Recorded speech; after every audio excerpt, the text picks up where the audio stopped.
Sa pag-aakalang may kabit ang ama, ay pinakidnap ng binatang si Allen ang babaeng dahilan ng inaakalang sumira sa kanyang pamilya. Iginapos niya ito at inangkin, ngunit doon niya malalaman na birhen pa ang babae na siyang ipinagtataka niya, gayong ito ang kabit ng ama. Paano kung malaman niya ang katotohanan na hindi pala ito kabit ng ama at ang pamilya niya pa mismo ang may atraso sa ina nito? Mapapatawad ba siya ng dalaga sa ginawa niyang paglapastangan sa pagkatao nito? Gayong dinadala na rin niya sa sinapupunan ang magiging anak nila.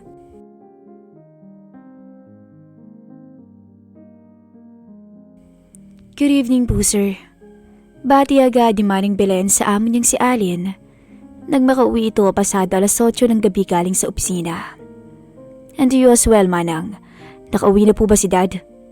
Opo, sir. At umalis din po agad. Ano ka mo? Umuwi na siya tapos umalis din agad? Bakit?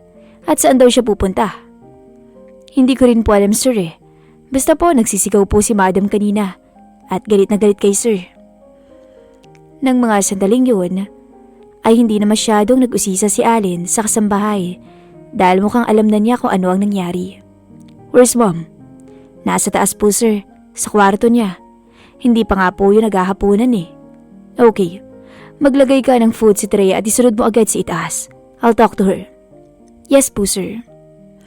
Napahinga ng malalim ang binata at dali-dali nang pumanihik sa silid ng kanyang mga magulang. Pagdating sa tapat ng pinto, ay akma niya na sanang pipihitin ang seradura nang marinig niya ang paghikbi ng ina. Ilang segundo rin niya yung pinakinggan hanggang sa napagpasyahan niya ng katukin yun. Mom, are you there? Son? Allen, yes. I'm your anak. Pumasok ka. Bukas yan. Dagli namang pumasok si Allen sa silid ng ina at hindi rin nakaligtas sa mga mata niya ang pagpunas ng ina sa kanyang luha. Ngayon ka lang ba dumating? Are you hungry? Kumain ka na ba? Mom, umiiyak ka ba? No, son. Napuwing lang ako. Oh, come on, Mom. Old excuse na po yan eh. Sinabi sa akin ni Manang Belen sa baba na galit daw po kayo kay Dad. Bakit siya umalis? Nag-away na naman ba kayo? Hindi, it's just that. Just what? Nag-text na naman ba ang kabit niya at pinuntahan niya agad? Leaving you here frustrated? Sumusobra na talaga siya. Nakita ng ginang ang pagkuyom ng kamao ni Allen. Kaya doon na hinawakan ng kanyang ina ang kanyang kamay. Anak, huwag kang magalit sa daddy mo. Away namin to. Away niyo na pati ako damay. Mom, alam kong matagal nang may babae si Dad. Rinig ko ang mga pag-iyak mo gabi-gabi. Huwag mo na siyang pagtakpan pa. At kapag nalaman ko kung sino ang babae niya, I'll make sure she'll regret being a mistress. Natigilan naman sila sa pag-uusap nang pumasok si Manang Belen dala-dala ang tray na may lamang pagkain. Sir, eto na po yung pinapadala ninyo. Madam, kumain na po kayo. Salamat, Manang Belen. Ilapag niyo na lang po dyan at pwede na po kayong umalis. Iyon naman ang ginawa ng matanda. Mom, kumain na po kayo. Anong oras na ho? Aalis na muna ako.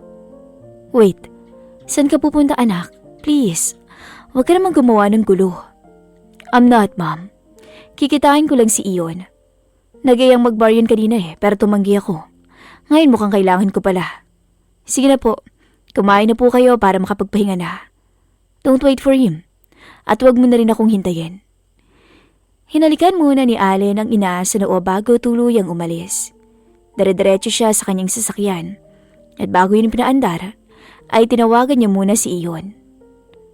I'm on my way. Yun lang at pinaharurot na ang sasakyan. Pagdating sa bar, eksaktong nakita niyang kaibigang si Iyon na nasa VIP seat na may nakakandong na babae. Hey dude, what happened? Bakit yata bigla-biglang nagbagong isip mo? Pagod nga ako sa trabaho. Sinalubong pa ako ng init ng ulo. Wow!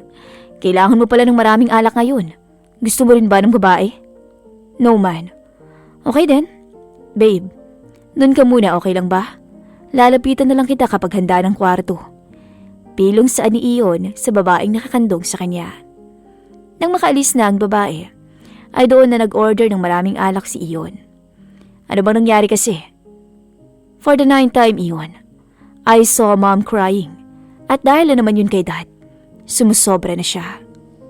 Well, ilang years na ba at palagi pa rin si Tito ang pinoproblema ni Tita? Tungkol na naman ba to sa babae thing niya? Oo. Iniwan niya si Mom para makasamang babae niya. I swear to God, Iyon. Kapag nalaman ko talaga kung sino ang babae niya, she will pay for ruining our family. Teka, ano bang plano mo? Pinapahirapan niya ang mami ko. So dapat lang napahirapan ko rin siya. Hindi ako papayag na ang mga kagaya niya lang ang sisira sa pamilya namin.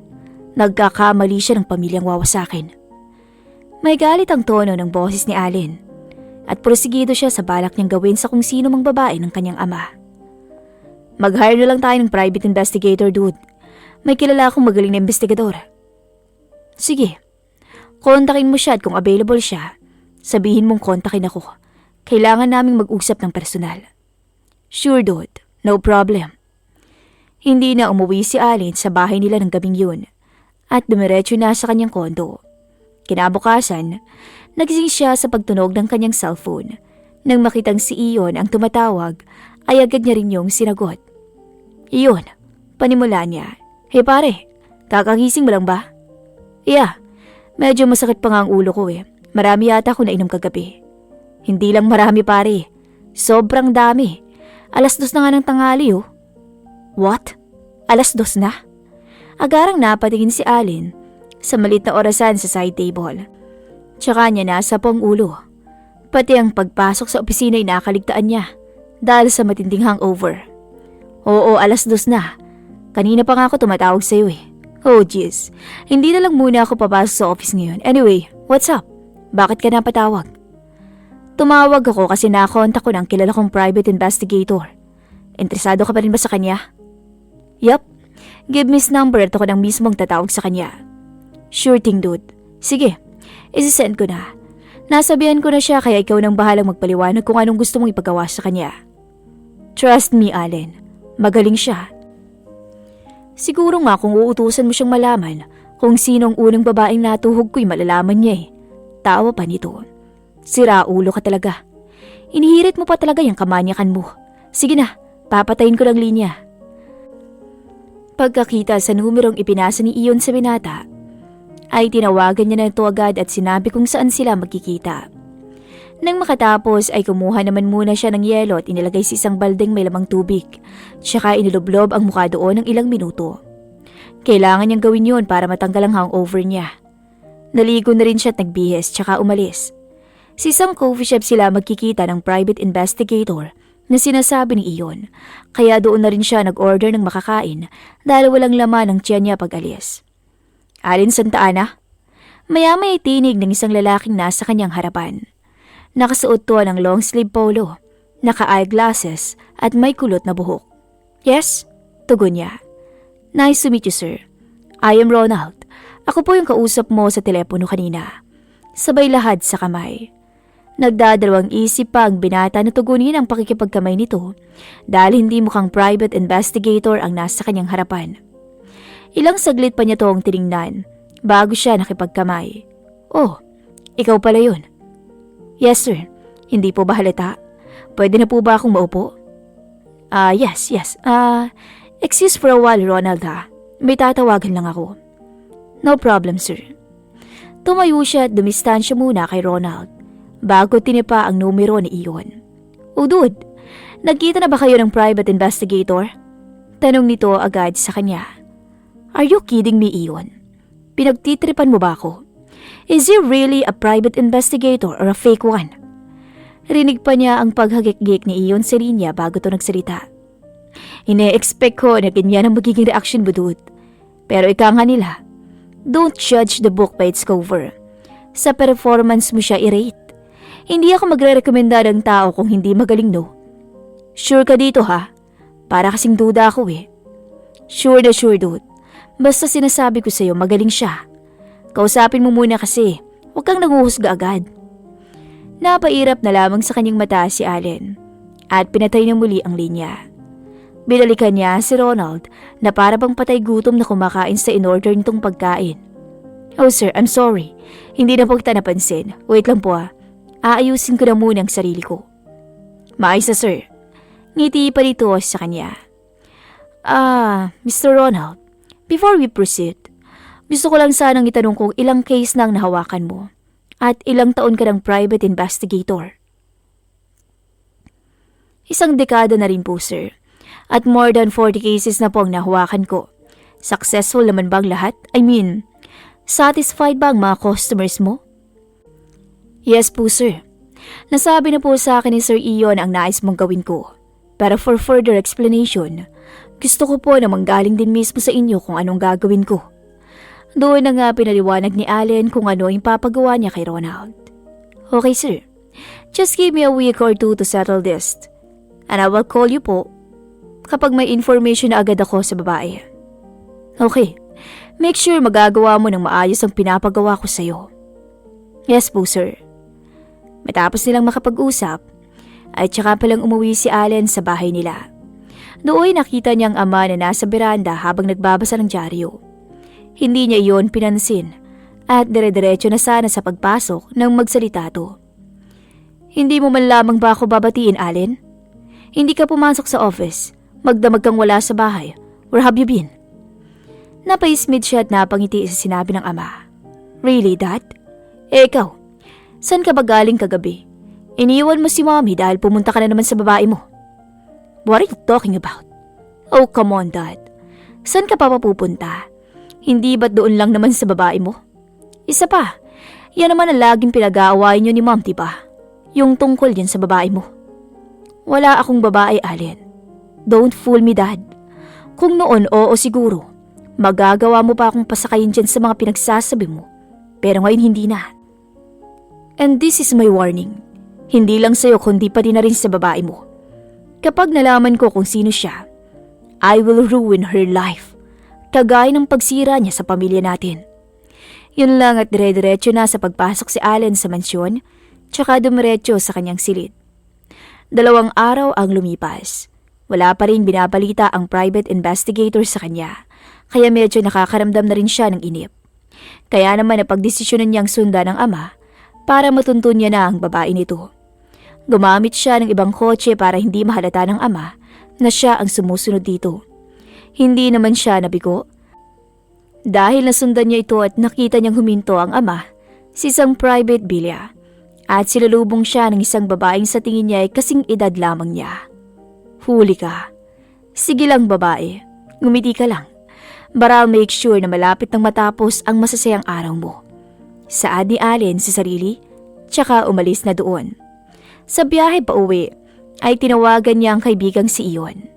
Ion, I need backup. Kailangan ko ang mga tao mo. May papadakip ako.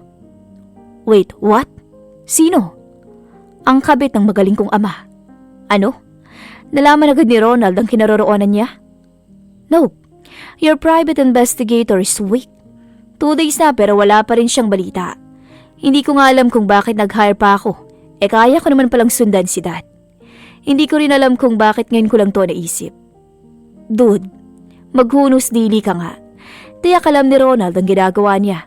Just wait for his confirmation. No, Ion. I saw them with my 2 eyes. Sobrang sepa nga ng babae pagdating ni Dad Pero dito na magtatapos ang masasaya niyang araw. Hey, wait. What are you planning to do? Don't tell me papatayin mo siya. Oh, no, man. You can't do that. Hindi.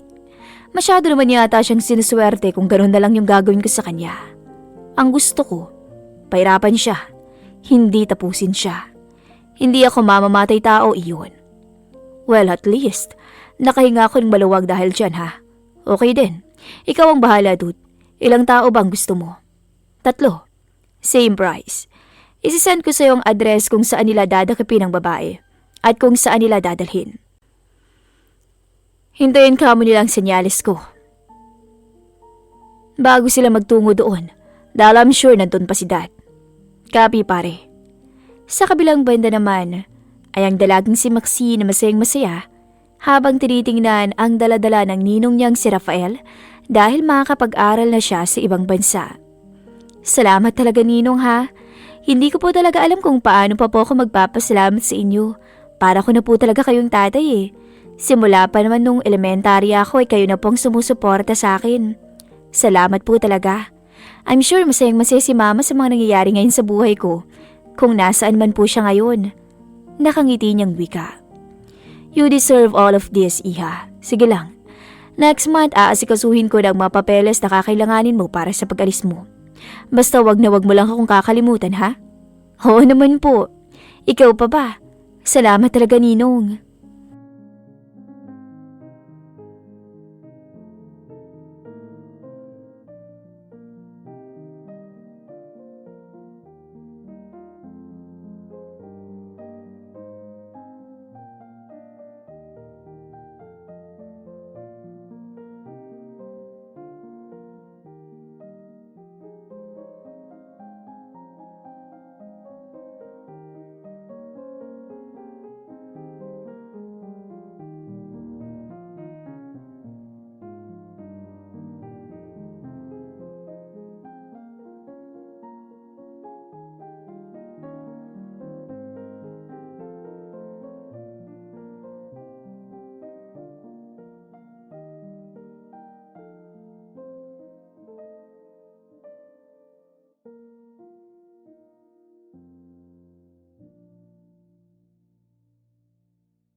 Masaya si Maxine dahil ito naman talaga ang gusto niya, ang makapag-aral sa ibang bansa. Hindi man niya alam kung bakit ganoon na lamang ang malasakit ni Rafael sa kanya dahil ang lagi nitong sinasabi ay utang niya ito sa nanay niyang namayapa na. Pero masaya pa rin siya lalo na't alam niyang unti-unti nang nabibigyan ng kulay ang kanyang mga pangarap. At kapag nangyari iyon, isa si Rafael sa mga taong pasasalamatan niya dahil sa kabaitan nito sa kanya. Kinagabihan, matapos makapaghanda ng hapunan ng dalaga, ay kumain na rin siya agad at nag-ayos. Oy, may basura pa pala dito. Nakalimutan ko yatang ilabas to. Naiiling niyang wika at wala na ring nagawa, kundi kunin ang mga basurang naroon para mailabas na. Ngunit hindi pa man siya nakakalayo, ay ganoon na lamang ang gulat niya nang makitang may 3 lalaking tila ba siya ang pakay. Nakasuot ng maskara ang mga ito, kaya doon na bumilis ang kabog ng kanyang dibdib dahil alam niyang masama ang pakay nito sa kanya. Sino kayo? Sa kinakabahan niyang wika. Akma na sana siyang papasok muli sa loob ng bahay, pero huli na ang lahat. Dahil nahawakan na siya ng isang lalaki, tinakpan ng panyo ang kanyang ilong, dahilan para mawalan siya ng malay. Nagising si Maxine sa isang malaking silid na di mang-ilaw. May figura ng lalaki siyang nakikita sa paanan ng kama na hinihigaan niya at akma na sana siyang gagalaw nang mapagtanto niyang nakatali ang magkabilaan niyang kamay. Sino ka? Pakawalan mo ka dito. Matapang niyang saad. Oh, gising ka na pala. Ang tagal mo namang magising. Alam mo, gusto sana kitang tikman eh. Kaso walang thrill kapag ganoon. Bas gusto kong gising ka kapag ginawa ko yun sa'yo para may maingay. Ano? Ano bang ibig mong sabihin? Sa pagharap ng binata sa kanya, ay doon na niya nakita ang mukha nito. At napagtanto niyang iyon ang anak ng ninong niyang si Rafael. Ikaw ang anak ni... Anak nino? Ni Rafael? Oo, ako nga. Ang galing naman talaga ng ama kong yun, oh. Nagawa niya akong ipakilala sa'yo. Samantalang ikaw ay hindi niya may pakilala sa amin. Kung sa bagay, sino ba naman ang maglalakas loob na ipakilalang kabit, hindi ba? Ano? Hindi ako kabit? Alam kong yan ang sasabihin mo. Walang kabit na umaamin. Ilang taong umiyak si Mommy dahil sa'yo. Hindi ko rin naman masisisi si Dad dahil maganda ka, makinis at sexy. Ngayon, kung gaano mo pinaiyak ang Mommy ko, ganun din ang gagawin ko sa'yo. Unti-unting tinatanggal ni Allen ang kanyang suot, kaya doon na mas lalong kinabahan si Maxine. Teka, anong ginagawa mo? Anong binabalak mo? Ano pa nga ba? Nangakma na sana to ang lalapitan ni Allen ay mabilis siyang tinadyakan ng dalaga. Dahilan para mas lalong magngit-ngit si Allen sa galit. Naughty girl, gusto mo talaga ng pisikalan ha? Walang panama ang lakas ni Maxine sa binata. Kaya wala siyang nagawa kundi ang magsisigaw dahil unti-unti na siyang nilalapastangan ng binata. Iyak at pagsigaw lang ang tanging nagagawa ni Maxine. Pero kahit mapaos pa siya sa kakasigaw, ay parang wala pa ring tutulong sa kanya. Matapos gawin ni Allen ang nais niya, doon na siya napatingin sa kisame ng silid. Bahagya niyang tinititigan ang dalaga, na nooy iyak pa rin ang iyak pero wala nang tinig na lumalabas. Walang saplot at nakatali pa rin ang dalawang kamay sa kama. Nang may masmasan na si Allen, ay tumayo na siya at nagbihis bago tinanggal ang tali sa dalawang kamay ni Maxine. O yan, magbihis ka. Mamaya padadalhan kita ng pagkain dito. I will also lock the door. At ang mga bintana dito ay nakalak din. Kaya kung iniisip mong tumakas, wag mo nang ituloy. Pinalitong wika. Bago umalis ng silid, ay sinulipan niya muna muli ang dalaga. Pero hindi pa rin to gumagalaw sa pagkakahiga. Dumiretso siya sa labas at nagsindi ng yosi habang nakatanaw sa kawalan. Paano nangyari yun? She is still a virgin. Ilang taon na siyang kabit ni Dad. Imposibleng. Natigil siya sa pag-iisip nang mag-ring ang kanyang cellphone. Nang tingnan ni si Ronald ang tumatawag. Ayaw niya pa sana yung sagutin dahil wala na rin namang kwenta dahil nakapaghiganti na siya sa kanyang ina. Pero sa huli, sinagot niya pa rin ang linya. Mr. Ronald, anong balita? Sir, I'm very sorry po pero nalaman ko na po ang whereabouts ng babaeng sinasabi mong kabit ng daddy mo. Ngayon mo lang nalaman? Anong ginawa mo sa 2 araw? Ang paghahanap lang sa kung saan siya nakatira? No, sir. Actually, marami na po akong nalaman about her. Saan po kayo pwedeng kitain? Fine. Sa coffee shop pa rin kung saan tayo nagkita. Ngayon na. Sige po, sir. Ibinili naman muna ni Allen ang dalaga sa mga tauhan ni Iyon tsaka umalis. Pagdating sa coffee shop, ay agaran nang inilapag ni Ronald sa kanya ang mga impormasyong nakuha niya patungkol kay Maxine. Kunot naman ang noon ni Allen, lalo na nang makitang may lumang litrato doon ang kanyang daddy Rafael, kasama ang isang babaeng hindi niya kilala pero kamukha ni Maxine. Her name is Maxine Arevalo, sir. At hindi po siya kabit ng daddy ninyo. Paninimula ni Ronald. If that is, sino siya? At anong koneksyon ng mga pictures na to kay daddy? Itong babaeng to, who is he?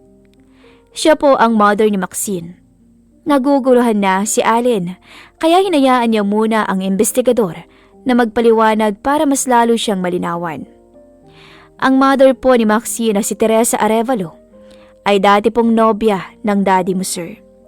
They're about to get married dahil engaged na po sila noon.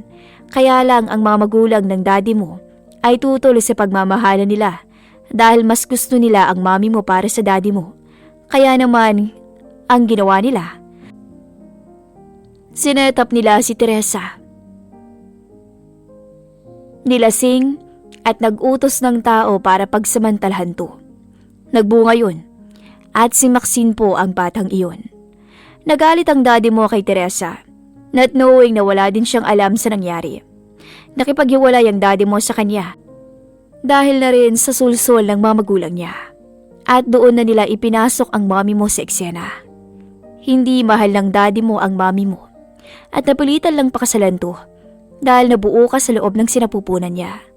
At ang masakit, ang daddy mo mismo ang nakaalam na set-up lang ang nangyari sa ina ni Maxine. At ang may pakana noon ay ang mga magulang niya kasabwat na ang mami mo. Mahabang paliwanag ni Ronald. No, that's not true. You're just making up things. Kung duda po kayo, sir, pwede niyo pong itanong sa mami ninyo. Nang malaman nga po ng daddy ninyo na set-up ang nangyari, hinanap niya si Teresa at nakita niya ito. Pero itinigil na nila ang relasyon nila dahil hindi na pwede at matagal na panahon na rin ang nakalipas. Namatay si Teresa sa sakit.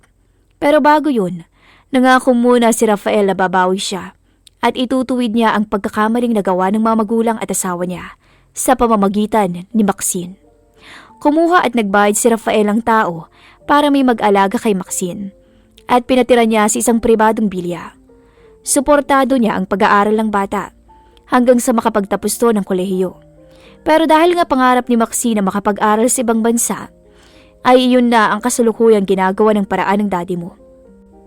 Pero sir, alam po ng mami niyo noon pa ang pagsusuporta ni Rafael kay Maxine dahil nang malaman niyang kasabwat ang mami mo sa pagpapagahasa kay Teresa, ay sinabi niyang yun lang ang tanging paraan para makabawi siya dito. Ibig sabihin, alam ni ma'am na hindi kabit-edad ang lagi niyang pinupuntahan? Opo sir, kaya pala hindi ko maramdaman na masaya si dad. Kasi hindi niya mahal si mommy at namumuhi siya dito. Opo, sir. Sige, Ronald. I will transfer you the amount I promise you. Ngayon, itigil mo na ang pag-imbestiga. Hindi ko na kaya. I did something horrible today. Ano pong ibig mong sabihin, sir? Ngunit imbis sa sumagot, ay nagmamadali lang lumabas si Allen sa coffee shop at naluluha habang nagmamaneho pabalik sa bahay kung saan niya iniwan ang babaeng si Maxine. Pagpasok sa silid, ay naabutan niya pa ang isang tauhan ni Iyon na sinusubukang pakainin ng dalaga. Pero ayaw talaga nito, kaya doon na nito sinampal ang babae. You jerk, itigil mo yan! Sigaw niya sa lalaki. Sorry sir, ang hirap pakainin eh. Umalis ka dito kung gusto mo pang mabuhay. Kayong lahat, umalis na dito. Tapos na ang trabaho ninyo. Nagsialisa naman ang mga to. Kaya doon na muling tiningnan ni Allen ang dalaga na namumugto pa rin ang mga mata. Hindi niya maipaliwanag. Pero niyakap niya to habang panay ang paghingi ng tawad. I'm sorry. I'm really sorry. Rinig pa niya ang paghikbi ng dalaga. Kaya doon niya na ito tiningnan sa mga mata. I didn't know. I'm sorry, Maxine. Hindi ko alam kung bakit mo ako pinagbibintangan. Malaki ang utang na loob ko sa daddy mo, pero hindi niya ako kabit. Hirap man pero naisatinig pa rin ang dalaga. I'm sorry. Hindi ko alam. Patawarin mo ko. Patawarin kita. Ganun kadali. Hindi lang pangarap ko ang winasak mo, kundi pati rin ang pagkatao ko. Bakit pang lupit-lupit ang mundo sa akin? Bakit nila ako ginaganito? Iyak ng dalaga. Ramdam ni Allen ang bigat ng nararamdaman ni Maxine, kaya apektado din siya. The door is widely open. Pinalis ko na ang mga bantay. Ikaw nang bahala kung aalis ka at ipapakulong mo ko. I will accept my consequences. Huling sinabi nito at umalis muli. Kung saan siya pupunta ay hindi niya alam. Sobrang bigat ng nararamdaman niya ng mga sandaling yun. Ang dami niyang revelasyong nalaman patungkol sa kanyang pamilya. Buong buhay niya sinisisi niya ang amang si Rafael. Pero ang punot dulo pala ng lahat ay ang kanyang mommy. Sa tinagal ng kanyang biyahe, ay napagpasya niyang sa kotse na lang matulog. Bumiyahe lamang siyang muli kinabukasan at dumiretso sa kanilang bahay. Dooy hindi na siya nagdalawang isip na kumprontahin ang ina sa kanyang mga nalaman. Gusto man niyang itanong din ang lahat sa kanyang lolo't lola, pero matagal nang yumao ang mga to kaya sa ina niya siya dumiretso. Son, saan ka galing? Mom, no lies this time please. What? Totoo ba? Totoo ba na alam mong hindi kabit-edad ang lagi niyang pinupuntahan? Kitang-kita niya ang pagkagulat ng ina sa narinig. Oh my gosh, how did I know, ma'am? Piniimbestigahan ko si dad at ang babae niya. Only to find out na wala naman pala talagang babae si dad. At ang masakit, may nagawa na ako sa kanya, ma'am. Kasabay ng pagkasabi niya noon, ay ang pagpasok naman ni Rafael sa silid. What did you just say? Pinaimbestigahan mo ko at ang babae ko? At ang sinasabi mong may ginawa ka sa kanya, anong ginawa mo kay Maxine Allen? Dad, I'm sorry. I didn't know. Anong ginawa mo sa kanya? Answer me. I kidnapped her.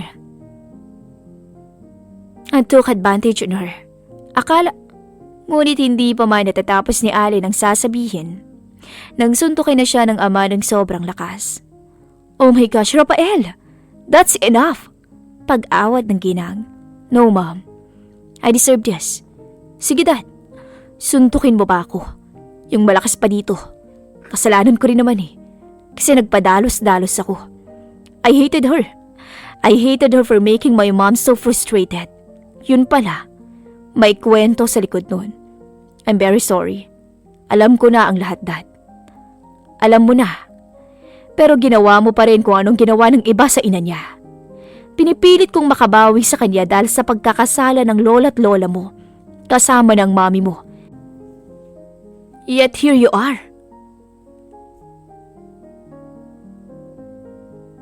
Marahil may kabit nga siguro ko, Allen. Pero ang kabit na yun, ang orihinal na babaeng minahal ko. At wala na siya. Nasa langit na. Kung may babalik ko nga lang ang panahon. Sana hindi ko na lang siya iniwan. Naiintindihan ko ang pagsisisi mo, dad. Pero nagsisisi rin po ba kayo na pinanganak ako, na naging anak niyo ko, dahil buong buhay ko, hindi ko ramdam na anak mo ko. Sobrang layo mo sa akin. Ang layo-layo. Yung tipong kahit kaya kitang kalabitin, hindi ko pa rin magawa. Is it because galit ka kay mommy? Kaya galit ka rin sa akin? Akala ko hindi mo lang kami minahal. Dahil sa babae mo, pero hindi pala. Dahil mas mahal mo ang anak ng babaeng pinakamamahal mo. I knew it, dad. And I won't beg for your love again. Not anymore. Huling wika ni Allen at umalis na muli. Dumiretso siya sa kanyang kotse at nagdesisyong bumalik sa bahay kung saan naroon si Maxine. Hindi niya lang alam kung naroon pa ba ang dalaga o wala na, pero gusto niyang doon na muna magpunta. Pumasok siya sa kwarto at ganoon na lamang ang gulat niya nang makitang nakaupo si Maxine sa sahig at nakasandal sa kama. Bakit hindi ka pa umaalis? Panimula niya. Hindi ito umimik, kaya naupo na rin siya sa sahig at tinabihan to. Gutom ka na ba? I'll cook for you. Muli niya pang wika. I'm sorry kung iniwan kita dito. Gulong-gulo kasi talaga yung utak ko eh. I confronted mom and dad. Inamin ko ang lahat ng ginawa ko. Galit na galit siya sa akin. Sinuntok niya ako. Malakas pero hindi ko ramdam yung sakit. Ganun kasi talaga kapag tanggap mo ang bawat pagsuntok eh. Pero alam mo ko ano hindi ko matanggap. Na mas mahal ka pa niya kaysa sa akin. Nang mga sandaling yun, nagsimula nang umiyak si Allen, kaya doon na napatingin si Maxine. Pero okay lang naman sa akin yun eh. Kasi, wala, forget it. Hindi niya tinuloy ang sasabihin.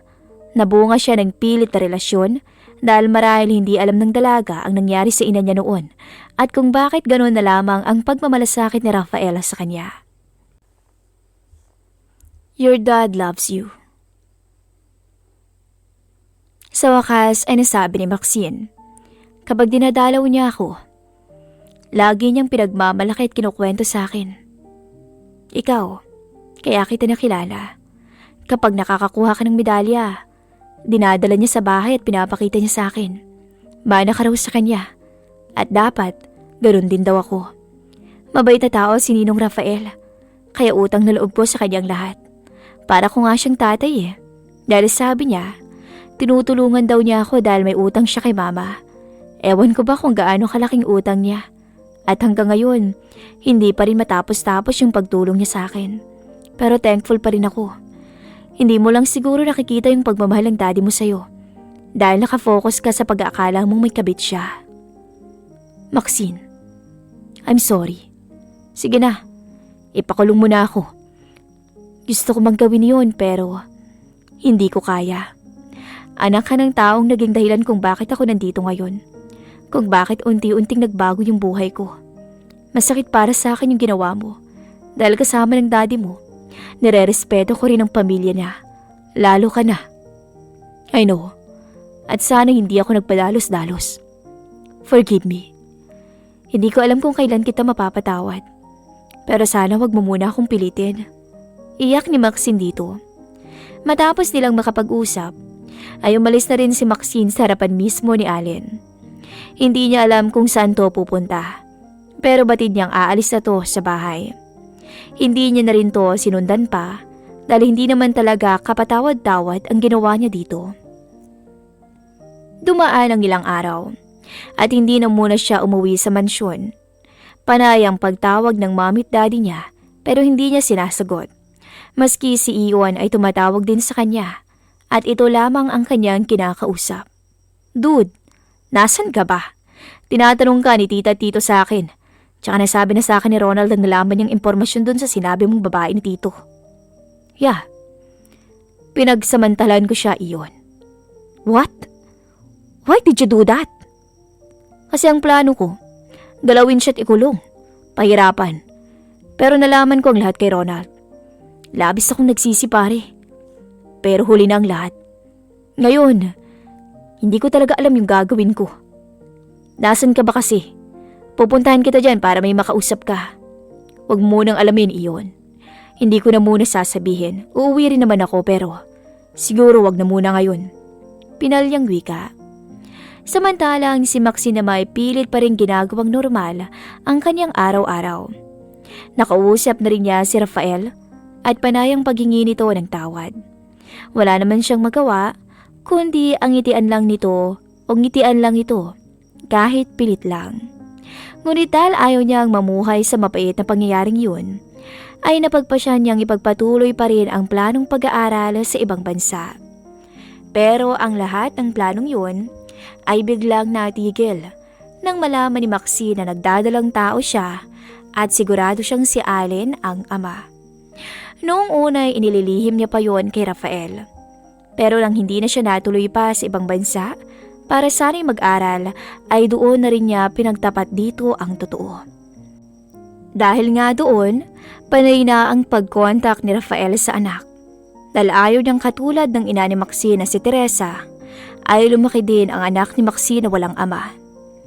Lumipas ang 2 buwan, ay tsaka pa lamang napagpasya ni Allen na bumalik sa mansyon at harapin ang realidad. Hindi naman siya pwedeng magtago na lang habang buhay. Dahil nakasalalay sa kanya ang kumpanya ng kanilang pamilya. Ngunit pagdating niya sa mansyon, ay isang nagbabagang suntok agad mula sa ama ang sumalubong sa kanya. Dad, sa gulat na gulat niyang wika, lintik ka. Mabuti naman at naisipan mo pang umuwi. Alam mo ba, buntis si Maxine at ikaw ang ama? Buntis po si Maxine? Malamang. Alam mo kung anong ginawa mo sa kanya, Allen. Please, wag na wag mong uulitin ang pagkakasala ng pamilya natin sa ina ni Maxine. She doesn't deserve it. Where is she, Dad? Sabilia, ayaw niyang ipalam sa'yo pero you need to know. Hindi na nga nagsayang pa ng oras si Allen at nagmadali ng puntahan si Maxine. Doon naabutan niya pa tong nagtatapon ng basura sa labas. Maxine?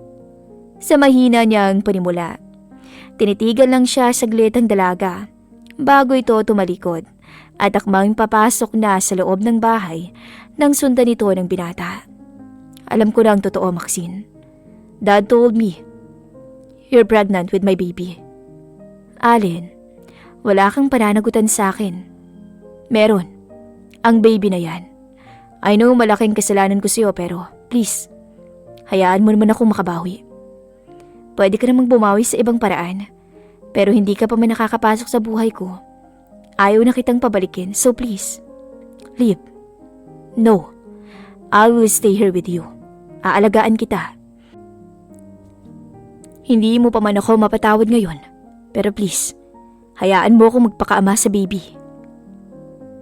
Wala na ring nagawa pa si Maxine, kundi ang pagbigyan to. Malamig pa sa yelo ang pakikitungo niya kay Allen. Pero kita niya ang laging pag-uunawa ng binata. Sa bilya na rin to nag-stay at hindi iniiwan ng dalaga. Tuwing may monthly check-up naman si Maxine, ay kasama din siya nito. Sa katunayan ay kahit nga sa pagbili ng mga gamit ng kanilang anak, ay napaka hands-on ng binata. Bagay na lihim na nagbibigay ngiti sa kanya. Ramdam niya ang sinseridad ni Allen. At tulad ng ama nitong si Rafael. Mabait din naman to, kaya hindi na lamang namamalay ni Maxine na unti-unti na rin siyang nahuhulog dito. At maski si Allen ay ganoon din sa kanya. Hanggang sa kabuwanan na nga ni Maxine ay hindi pa rin niya iniwan to. Nasaktuhan pag nasa business meeting noon ng binata nang pumutok ang panubigan ni Maxine, kaya minadali na nitong tinapos ang meeting at saka dumiretso sa hospital, kung saan abutan niya ang amang si Rafael na karga-karga na ang bata.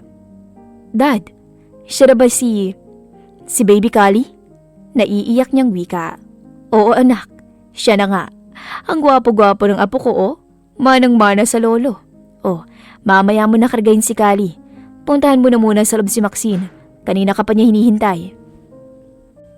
Tumango naman siya. Pumasok siya sa si Lady Maxine. Doon nakita niya tong nakahiga habang nakangiti sa kanya. "Are you okay? Sorry, wala ako dito kanina. I'm in the middle of an important meeting pero nandito na ako." Sabay halik sa kamay ng dalaga. "Have you seen Kali?" "Oo, karga-karga nga siya ni Dad. Manang-mana sa akin." "Sa'yo?" "Sa'yo? He's so cute." "Thanks for giving him to me, Maxine. I will love him forever at hindi ako mawawala sa tabi niya." "Thank you. But one more thing. Gusto ko lang malaman mo na pinapatawad na kita, Allen. It took me time to finally realize it.